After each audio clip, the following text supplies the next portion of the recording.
예, 오늘 마침 꼭 필요한 코너입니다. 차트의 기술 마크로헤지 코리아 김진군 대표님 만나겠습니다. 안녕하십니까?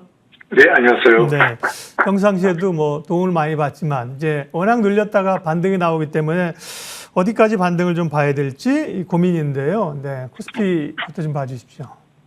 예, 앵커님 말씀하신 대로 꼭 필요한 코너라 그러니까 은근히 엄청 부담이 됩니다만은, 오늘 여러 가지 주가는 반등하고 있습니다만은 전반적으로 시장에서는 소위 데드캣 바운스란 이야기가 많네요. 그러니까 그때 워낙 하락했으니까 하락에 따른 반등이다 또는 뭐 베어마켓 랠리다 뭐 이렇게 이야기하고 있는데, 문제는 이 반등이 베어마켓 랠리인지 또는 데드캣 바운스인지 아니면 근본적으로 추세적으로 바닥을 만들고 상승할 것인지는 사실은 지나간다고 할 수 있죠, 그죠? 지금 여기서 데드캣 바운스라든지 좀 추세적 상승세라고 주장할 수 있는 아무런 근거가 없어요. 제대로 봐서는 다만 여기서 확실한 것은 여러 가지 기술적 징표들이 하다못해 반등이라도 있을 것 같다라는 생각은 판단은 굳게 가져갑니다. 예를 들어서 과거를 열어본다면 RSI, 시장의 강도를 알려주는 RSI가 30선을 돌파했을 때 과거의 이때를 본다면 이후에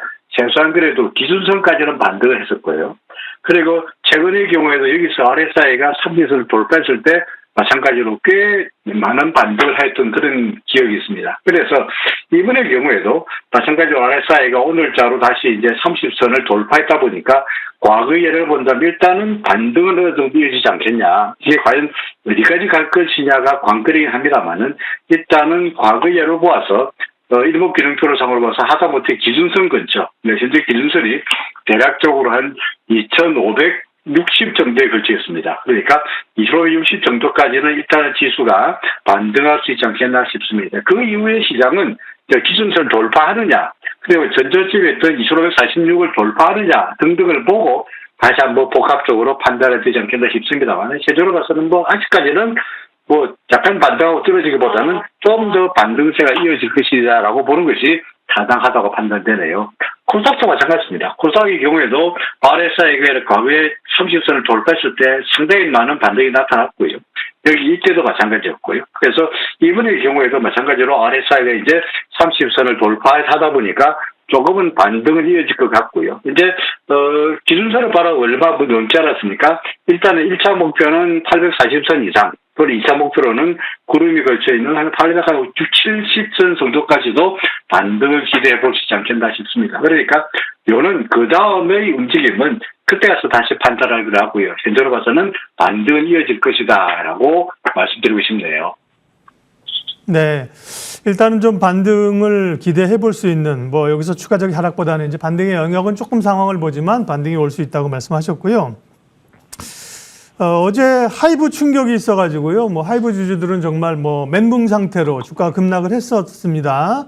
하이브나 또 다른 엔터지들 좀 밀려오는데 하이브나 혹은 하이브가 만약에 무슨 기관들이 좀 빼거나 이렇게 되면 다른 엔터지들과 좀 들어갈 수 있지 않을까 이런 생각도 들고요. 어떻게 생각하세요?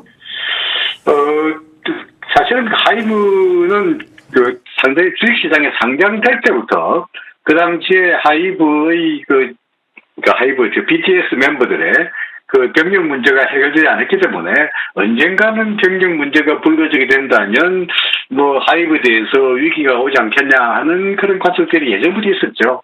근데 그전까지는 다소간 좀 수면 아래에 있다가 다시 한번 어제의 하이브 BTS 멤버들의 기자회견 내지는 영상이 알려지면서 주가가 크게 떨어지게 된 거예요. 사실은 기술적 분석으로 이야기해 본다면 어제 때문에 갑자기 주가가 크게 떨어졌다고 말할 수 없고요. 이미 일목균형표상으로 봐서 구름 아래쪽으로 접어든 지 오래되었고, 그리고 기준선을 하향하면서 계속적으로 하락세가 나타나다 보니까 어제는 어떻게 본다면 차트로 말한다면 떨어질만 하는데 하필이면 악재가 나오는 바람에 하락폭이 좀 더 커졌다 정도로 설명할 수 있을 것 같습니다. 마찬가지로 지금이 바닥이냐 나가려면 뭔가 물질이 나타나야 될 텐데, 아까 우리가 코스피 지수도 보다시피 RSI가 예를 들어서 30선 위에서 돌파하게 된다면 반등이 나타났듯이 이번의 경우에도 30선을 넘어설 거냐가 관건인데, 오늘 현재 하이브의 기술적 분석상으로 봐서 RSI는 14 정도에 불과합니다. 그러니까 앞으로 14에서 30선을 넘어서는 이런 모습이 나타나야만이 여기가 바닥이구나 할 수 있는 것이지, 아직까지는 지금을 바닥이라고 말할 수 있는 아무런 근거가 없고요. 결국은 추세가 상승세로 돌아서거나 하다못해 조금이라도 반등이 나타나려면 좀 시간이 필요하지 않겠나고 생각이 되네요. 네. 다른 엔터주로 조금 관심 있는 분들은 시선을 좀 돌려보는 건 어떨까요, 그러면? 지금 다른 엔터주 같은 경우에 예를 들어서 뭐 JYP라든지 또는 뭐 YG엔터 또는 비슷한 이런 대형 엔터주를 한번 살펴볼 텐데요. 지금 보고 있는 게 JYP의 경우에도 상승세가 잘 이어지다가 최근 들어서는 다시 한번 그 아래쪽으로 좀 상승세가 좀 꺾이는 그런 모습이 나타나고 있습니다. 그리고 우리가 뭐 제가 종종 농담삼아 말씀드리긴 합니다만은 구름 위냐 아래냐가 추세의 향방을 결정한다고 이야기한다면 JYP 같은 경우는 구름 위에 있다가 구름 아래로 내려서다 보니까 아직은 조금 상승을 말하기에는 아직 구름까지 얼마 남지 나왔습니다만은 조금 반등하는 걸 보고 그때 가서 들어가는 게 어떻겠느냐 싶습니다. 반면에 YG엔터 같은 경우에는 아까 하이브도 진작에 구름 밑으로 떨어진 지 오래됐다고 말씀드렸습니다만은 YG 같은 경우에도 구름 밑으로 떨어진 지가 한참 오래되다 보니까 역시 이것도 마찬가지로 지금 현재 뭐 막연하게 여기가 바닥이다라고 말하기보다는 내가 좀 반등해서 이제 하다못해 RSI가 바닥에서 돌아서서 매수 신호가 나타난다거나 그럴 때 들어가는 것이 확인하고 들어가는 것이 지금으로서는 타당한 전략이 아니겠느냐고 생각이 되네요. 네, 섹터 이야기 이 정도 하고요. 외환시장 환율 체크하겠습니다. 환율이 다시 불안한 형국으로 계속 가고요. 일부 1290원 가니까 당국이 좀 구두 개입도 했던 것 같습니다. 외환시장 환율 체크해 주십시오.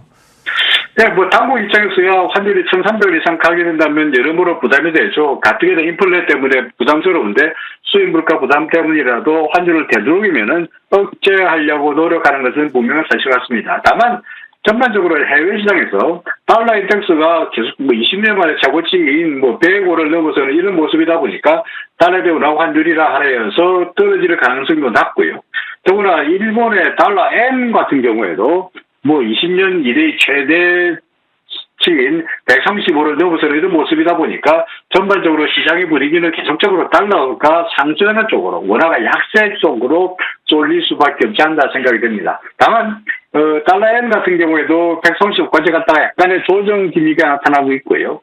지금 달러 인덱스 같은 경우에도 105.70까지 갔다가 약간의 조정 국면이 나타나고 있다 보니까 달러의 원화 환율의 경우에도 1292원까지 갔다가 약간의 조정 국면이 나타나고 있는데, 여전히 우리가 말하는 차트로 말한다면 구름 위쪽에 있고 기준선 위에 있고 후행스펙까지 지지가 받는다는 그런 모습이다 보니까 약간의 조정은 예상되긴 하겠습니다만 조정을 보이다가 다시 위로 올라가는 그런 모습이지 않겠나 생각이 됩니다. 결국은 달러의 원화 환율이 하락과 맞물려서 코스피 지수도 반등은 예상되긴 합니다만 근본적으로 추세가 바뀌려면 달러의 원화 환율의 경우에도 구름을 뚫는 1200원, 1250원 이하로 떨어지는 그런 모습이 나타나야 될 텐데 당장에 기대하기는 어렵지 않겠나고 보여지네요. 네, 환율 체크했으니까 유가도 잠깐 상황 어떤지 리뷰해 주시겠습니까?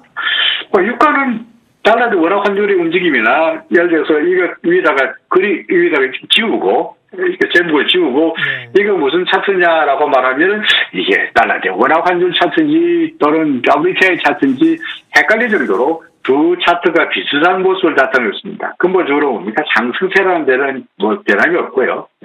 상승하다가 조정받고 상승하다가 조정받긴 합니다만은 유가의 경우에도 마찬가지로 기준선 위에 후행스팬 위에 구름 위에 여전히 꾸준한 상승세가 이어지고 있는데 고점에서 약간의 조정을 보이는 그런 모습이 당분간 나타나지 않겠나 싶네요. 그러니까 상승세가 나타나다가 조정을 받고 다시 상승하는, 제대로 봐서는 꼭지점을 예상하기는 어렵습니다만은 전반적으로 추세가 무너졌다는 쪽으로 이야기는 어려우니까 상승세라고 보는 것이 타당하다라고 생각이 됩니다. 위쪽이 열려 있습니다. 그러니까 어디나 목표치라고 말하기는 어렵다고 판단되네요. 예. 마지막으로 투자 전략과 관심주 말씀해 주십시오.